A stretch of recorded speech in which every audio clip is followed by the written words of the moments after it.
Investigate TV.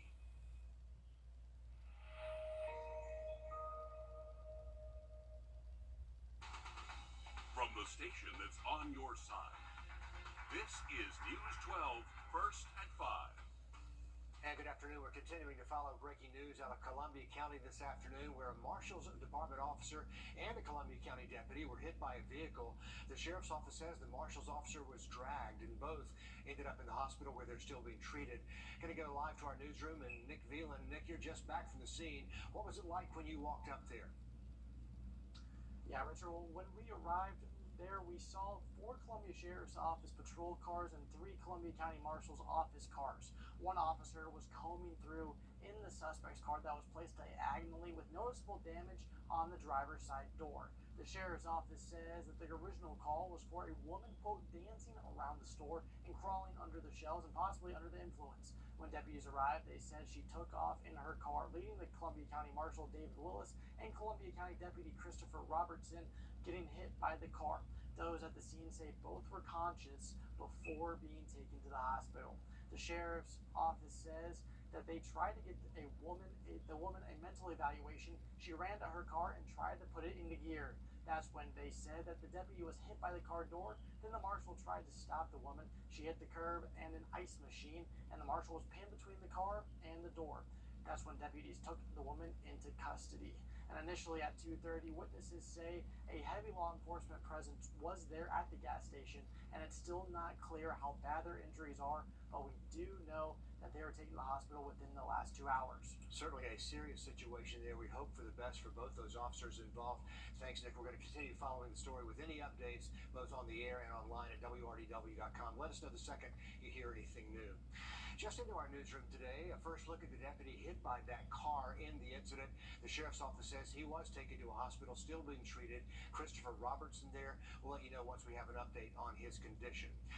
Time to check in now with First Alert meteorologist Anthony Carpino. And Anthony, we've got a lot of cloud cover and some stormy weather out there today on our live weather network of radars. Yeah, we do. We got some good thunderstorm activity going on right now, Richard, and we're going to keep with those storms as we go through the next several hours. This is one storm now pushing through eastern sections of Columbia County, as well as going through the Augusta-Richmond County area as well. We do have an aerial flood advisory that was just issued by the National Weather Service in Columbia. This will expire by 7 o'clock tonight, so the risk for some storms to continue with packing a little bit more of a punch there. They're slow moving, so they could have the chance to add up those totals pretty quickly there. So Martinez going down Washington Road, where that meets up with Riverwatch Parkway, seeing some very heavy rain going on right now as we continue to go up Fury's Ferry Road, going through Columbia County, Bel Air Road, very heavy rainfall. This is all getting closer to the Savannah River, so Edgefield County, be on standby because you'll have that potential for some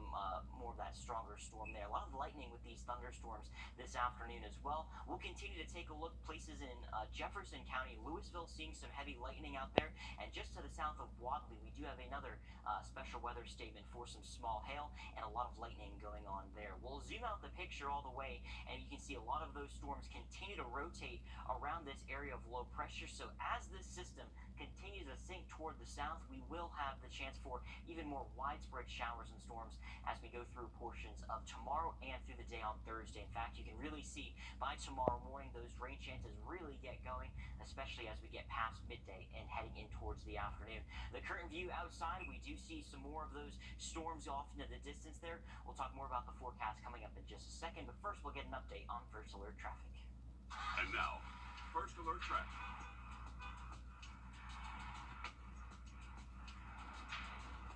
I will take you back outside over Riverwatch Parkway, where you have some good amount of rainfall coming down right now. Dark skies over the station, but as you look off toward the distance, you can actually see some more in the way of some clearing skies. So on and off showers, so make sure you're traveling a little bit slower out on the roadways, especially if they're a little bit wet. Going over Grovetown and I-20, where we do have just that typical volume there at Lewiston Road. We'll also go over Walton Way and some darker skies there with your typical volume for this time of day. Much more on the forecast in just a few minutes. Anthony, thanks a lot. Come next school year, Columbia County School Resource Officers are adding a new tool the school district hopes will help avoid potentially fatal situations. But as Hallie Turner tells us, parents are questioning whether these shock devices are the answer. Columbia County Board of Education Police are adding a new tool to their safety belt this upcoming school year, and they say it's all a part of situation before it turns into something that needs use of deadly force. Columbia County School Resource Officers usually carry a gun, pepper spray, and radios, but now they will add an Axon device. Officials tell me they aren't referring to it as a taser because it's a device that's made by Axon International, a company well known for making de-escalation devices. Officers are completing training for it over the summer through a grant they received to purchase the devices along with a virtual reality device.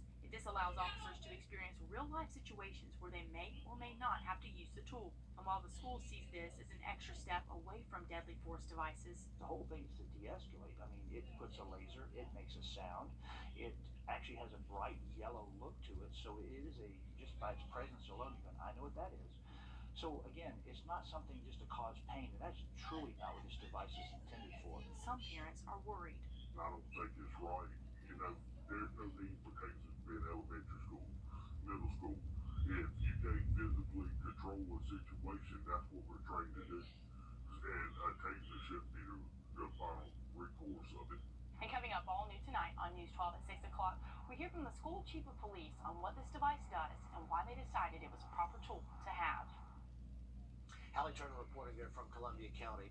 Also today, a 5-year investigation into Silicon live at 5. All this rain across the southeast, and we're getting more today, can actually be bad for farmers. We take a closer look at why coming up.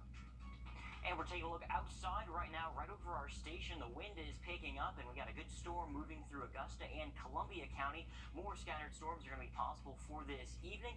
We also have an aerial flood advisory in effect for both Richmond and Columbia County as we go through this evening. Full check of that forecast when we come back. Bear Brothers could make history in black and gold, just not this black and gold that you see at North Augusta. Coming up all new on News 12 at 6 o'clock, we meet the brother kicking duo.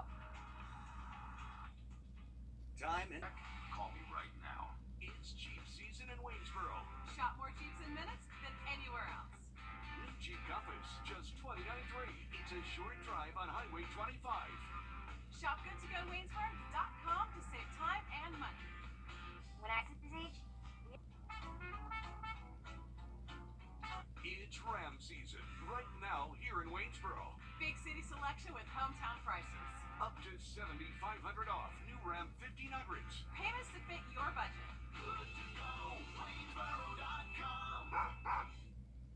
All right, as you're heading out the door this evening, we have some scattered thunderstorms out there. Here's the current view. 2 different scenarios right now. First, over Augusta, the camera here at the station shaking pretty good. We got some good gusty wind as that thunderstorm is moving through, but everything looks to be calm in Beach Island. We're actually looking toward that thunderstorm right now, so expect more scattered storms as we go through this evening. The current view at radar, we have a good storm near Jefferson County, but we'll first start here in Richmond County and Columbia County, where we do have that aerial flood advisory all the way through about 7 o'clock this evening. A lot of lightning as you go through the western portions of the city, and then we'll take a look near the county line right now, going through Martinez. Some very heavy rainfall along Riverwatch Parkway, as well as on Washington Road. Will continue to move off toward the north as you go toward Fury's Ferry and near the Savannah River, near the locks. You're seeing some very heavy storm activity right now. This is pushing into North Augusta as well as into Edgefield County, so be aware more storms are going to be possible as we go through this evening. We also have a lot of bit of lightning in the southern sections of Burke County and near the Jefferson County line as well. So all of this continue to push off to the east northeast. This is thanks to this area of low pressure currently still centered in Tennessee, but it is starting to sink off to the south as we go through the day. Tomorrow our rain chances will increase a little bit more, and as far as tonight go, the rain chances will stay pretty elevated, about 50 to 60% chance, and the rain chances also staying high as we go through the day tomorrow. Temps this evening also remaining on the more mild side, 80 by 7, and sticking into the low 70s a little bit later on this evening as well. Rain chances will continue to stay elevated both through tonight as well as through the day tomorrow. Now, as we continue through the rest of this evening, the hour by hour does a pretty good job at showing all of those storms slowly but surely starting to fizzle out once we get past midnight. But that is short-lived because that is going to fill back into the CSRA as we go through tomorrow afternoon, and with those showers and storms, temperatures will stay below average into the upper 70s and the low 80s. Now, as we go through the day tomorrow, our flood risk is going to be a little bit more elevated. There is a slight risk of level 2 for some flash flooding, especially in those areas that see back-to-back thunderstorms, very similar to what we saw there today.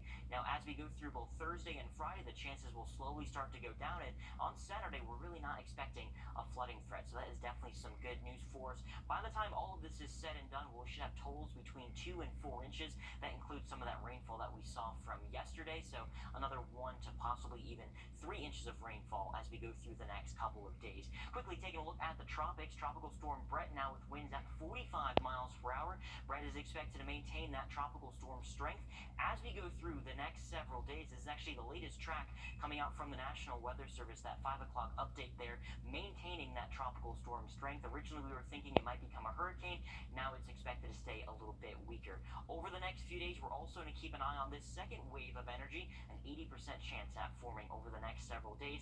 Either storm, not an impact for us here locally. We're just going to be dealing with more scattered storms all the way through the upcoming weekend, but temperatures do warm back to near 90 by Sunday. And as Anthony just mentioned, we are in hurricane season now, which runs from the beginning of June right through the end of November. Hurricanes have caused the most destruction and deaths of all weather disasters in U.S. history, and hurricanes were the most expensive natural disasters again last year, more than $100 billion in damages.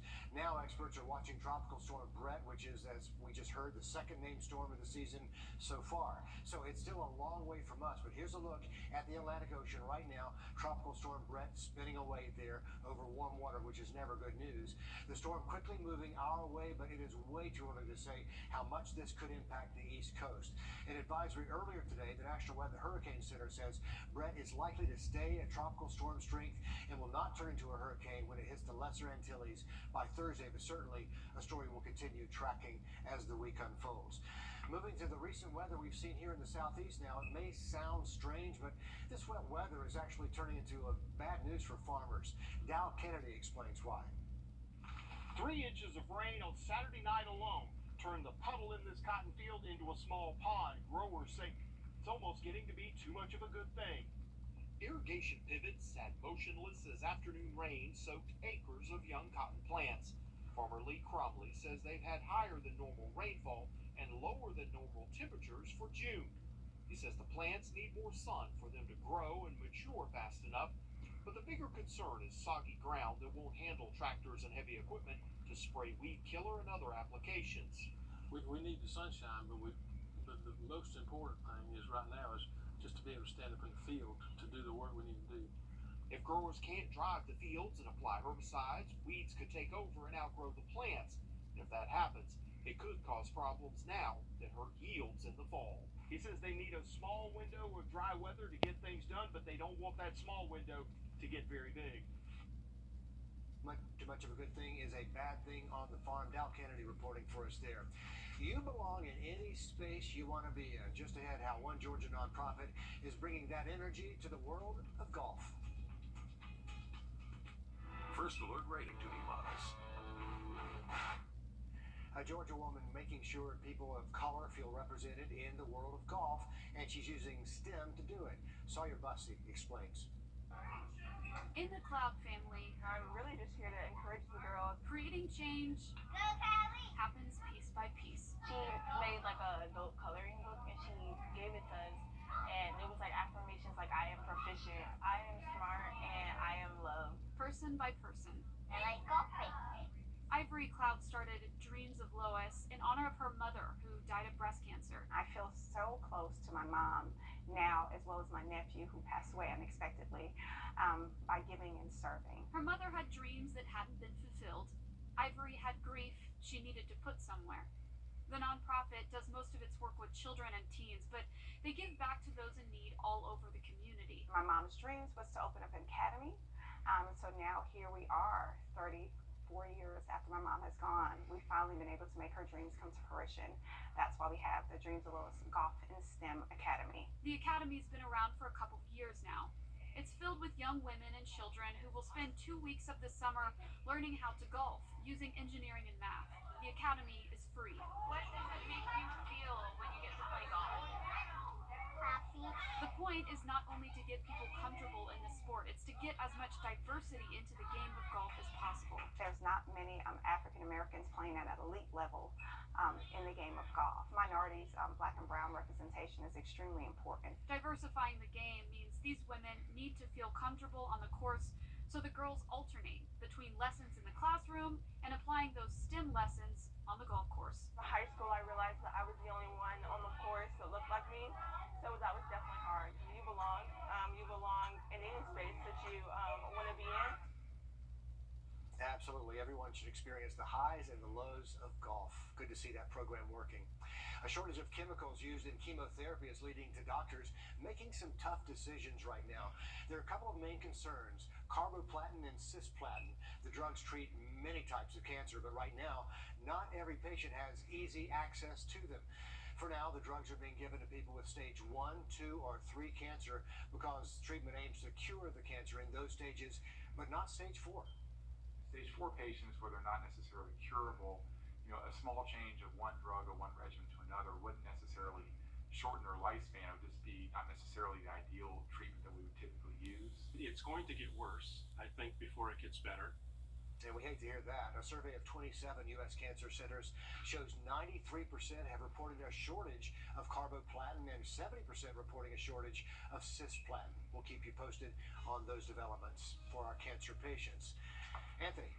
All right, Rich, as you're heading out the door this evening, we got a good thunderstorm over the Augusta area right now. We're taking a look from our downtown camera, looking off toward the distance. You can really see that good heavy rain activity there. An aerial flood advisory is also in effect for Richmond and Columbia County. We'll talk about more of those storms as we go through this evening, coming up with one more Check the Forecast. And check the forecast. And before we go, may not be the best day for sunshade, but here's our latest winner, James Hanna from Rennes, Georgia. Just won your very own heating sunshade there. You can, if you want to get your own, you can go to our website, wrdw.com. It comes out of you started right away. Just call all nines. Helping injured people is what they do. It's all they do. Call all nines. Take a look at this. NASA's Juno mission observing that green lightning you see there on the surface of Jupiter. It's because the lightning strikes are happening in clouds of ammonia and water. The photo taken when Juno was nearly 20,000 miles above Jupiter's cloud tops. In the coming months, Juno's orbits will take it closer to the planet during the planet's nights, meaning we could see more images of this unusual green lightning. Anthony. No, that's pretty cool love stuff. That is pretty cool. Not often you get to talk about lightning outside of Earth, and back here on Earth, Richard, we're talking about a good bit of lightning in the CS area as well. We do have some heavier thunderstorm activity going on now. Western sections of Burke County, we do have that aerial flood advisory in effect for us here in Augusta, Richmond County, as well as Columbia County and portions of Edgefield County along the Savannah River until 7 o'clock this evening. So we're going to be sticking with those showers and storms through the next several hours. Fortunately, it looks like much of that heavy rainfall has started to lift in Martinez there along Riverwatch Parkway and Washington Road, not too far away from I-20. A lot of that heavy stuff really pushing into North Augusta and on the North Augusta Edgefield County line. These are going to continue to move off towards the west, so keep in mind that potential for some heavier rain if you're between North Augusta and in Aiken. We go out to Burke County again, some heavier areas of lightning activity with that one thunderstorm and much more rainfall as we look off toward the northwest. This area of low pressure is going to be moving in our direction as we go through the next day, which means higher rain chances both on Wednesday and Thursday. With those higher rain chances, the temperatures are going to stay a little bit below average into the low 80s, but we slowly start to dry things up a little bit more by Sunday, with temperatures returning to the upper 80s. Anthony, thanks. Live at 5 continues after this short break. I'm here with you.